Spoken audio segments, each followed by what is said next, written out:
दोस्तों मैं परमेश तेरंग। आज का टॉपिक है हमारा विद्युत फ्लक्स, इलेक्ट्रिक फ्लक्स। देखिए इलेक्ट्रिक फ्लक्स क्या होता है। हमने आपको क्या बताया कि विद्युत क्षेत्र है तो विद्युत क्षेत्र से विद्युत बल रेखाएं निकलती हैं। अब अधिक अगर विद्युत क्षेत्र है तो अधिक बल रेखाएं निकलेंगी संख्या में, कम विद्युत क्षेत्र है तो कम बल रेखाएं निकलेंगी। ठीक है ना। तो एक टर्म आती है विद्युत फ्लक्स। विद्युत फ्लक्स क्या बतलाता है? विद्युत फ्लक्स बतलाता है कि विचाराधीन जो पृष्ठ है आपका, उससे निकली हुई विद्युत बल रेखाओं की संख्या बताता है। अधिक संख्या निकल रही है तो हम क्या कहते हैं? विद्युत क्षेत्र का विद्युत फ्लक्स ज़्यादा है। कम संख्या का निकल रही है तो हम क्या कहेंगे? फ्लक्स कम है। ठीक है। अच्छा, इसको कैसे नापते हैं? फ्लक्स को कैसे नापते हैं? तो जो बल रेखाओं की दिशा है उस दिशा के परपेंडिकुलर अभिलंब में एक क्षेत्रफल की कल्पना कीजिए। कोई भी ऐसा एक क्षेत्रफल ले लीजिए, गोल ले लीजिए, चौकोर ले लीजिए। तो बल रेखाओं की दिशा के परपेंडिकुलर तो क्षेत्रफल ले लो। उस प्रति इकाई क्षेत्रफल से गुजरने वाली बल रेखाओं की जो संख्या है, ठीक है ना। विद्युत क्षेत्र है, विद्युत क्षेत्र का परपेंडिकुलर में एक क्षेत्रफल है, उस क्षेत्रफल का प्रति इकाई क्षेत्रफल से गुजरने वाली बल रेखाओं की संख्या विद्युत क्षेत्र की वहाँ तीव्रता बतलाती है। यानी बताती है कि वहाँ फ्लक्स ज़्यादा है। फ्लक्स ज़्यादा है इसका मतलब बल रेखाओं की संख्या ज़्यादा है। संख्या ज़्यादा है इसका मतलब विद्युत क्षेत्र की तीव्रता भी ज़्यादा है। ठीक है। तो इससे हमारी परिभाषा क्या बनी? हमारा परिभाषा ये बनी कि विद्युत क्षेत्र में स्थित किसी क्षेत्रफल अल्पांश डीए लिया, मान लो क्षेत्रफल का अल्पांश डीए लिया, उस डीए वाले पृष्ठ से जो निर्गत विद्युत फ्लक्स है, ठीक है ना, विद्युत क्षेत्र है उसमें स्थित किसी क्षेत्रफल अल्पांश डीए है, डीए वाला पृष्ठ है, उससे जो निर्गत निकलने वाली विद्युत फ्लक्स है वो किसके बराबर है? क्षेत्रफल अल्पांश डीए और उस पर विद्युत क्षेत्र की तीव्रता ई, उन दोनों के अदिश गुणनफल के बराबर है। ये परिभाषा से आया। परिभाषा से क्या है कि फ्लक्स हम किसको कहेंगे?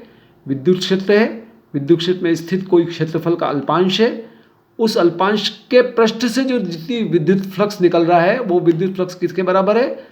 क्षेत्रफल अल्पांश डीए को ले लो और उस पर विद्युत क्षेत्र की तीव्रता को ले लो और दोनों का अदिश गुणनफल कर लो। तो D5 कितना हुआ? D5 में क्यों लिख रहा हूँ कि हमने अल्पांश भी DA लिखा है ना। तो D5 यानी फ्लक्स वहाँ से उस अल्पांश DA अल्पांश से फ्लक्स निकलने वाला D5 बराबर होगा विद्युत क्षेत्र की तीव्रता डॉट प्रोडक्ट DA का, E डॉट DA। ये परिभाषा आपको अच्छी तरह से याद होनी चाहिए। फ्लक्स बराबर होता है विद्युत क्षेत्र की तीव्रता E डॉट DA। तो E डॉट DA को जब सॉल्व करेंगे तो क्या होगा? D5 equal to EDA cos of theta.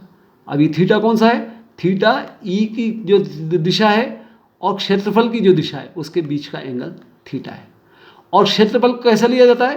क्षेत्रफल हमेशा आपको विद्युत क्षेत्र का की जो बल रेखाएं हैं, बल रेखाओं के परपेंडिकुलर जो होता है अभिलंब, है ना, उसको हम क्षेत्रफल लेते हैं। उस क्षेत्रफल का छोटा सा अंशांश ले लो, वहाँ विद्युत क्षेत्र की तीव्रता ले लो, दोनों का डॉट प्रोडक्ट निकाल दो तो फ्लक्स आ जाएगा।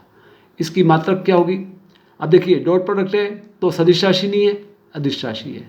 मात्रक क्या होगा? न्यूटन बटे कूलाम, ठीक है, into metre square. Metre square किसका है? डीए। क्षेत्रफल हमेशा लंबाई इंटू चौड़ाई के हिसाब से मीटर स्क्वायर होगा और ई जो है विद्युत क्षेत्र वो किस में है? न्यूटन बटे कूलाम में है। तो इसकी मात्रक क्या हुई? न्यूटन बटे कूलाम इंटू मीटर स्क्वायर या वोल्ट मीटर। और विमा क्या हुआ? विमा हुआ इसकी, आप गणना कर लें न्यूटन की, कूलाम की, मीटर की। विमा याद रखिए थोड़ा, M1L3T-3A-1। तो देखिए D5 बराबर हमने क्या लिखा? E dot DA। तो मैं अब ये तो एक क्षेत्रफल का अल्पांश है, अल्पांश का फ्लक्स है, और मैं पूरे क्षेत्रफल का अगर फ्लक्स निकालूं तो क्या करूंगा? इसका समेशन कर दूंगा, इंटीग्रेशन कर दूंगा, है ना। D5 का इंटीग्रेशन कर दूंगा तो फाई आ जाएगा। D5 equal to EDA। तो इसका मतलब ये हुआ कि कुल फ्लक्स जो है फाई बराबर होगा DA छोटा से छोटा होता जाए, limit DA tends to 0, summation of D5। 5 कैसा आया? DA को छोटा छोटा होता जा रहा है, समेशन हो गया। या इसको हम क्या लिख सकते हैं? Limit DA tends to 0 E dot DA। Flux की परिभाषा में E डॉट DA। या इंटीग्रेशन में कर लिया पूरे सरफेस के सहारे, पूरे क्षेत्रफल के सहारे S लिख दिया और उसका इंटीग्रेशन कर दिया तो ई डॉट डी ए हो गया।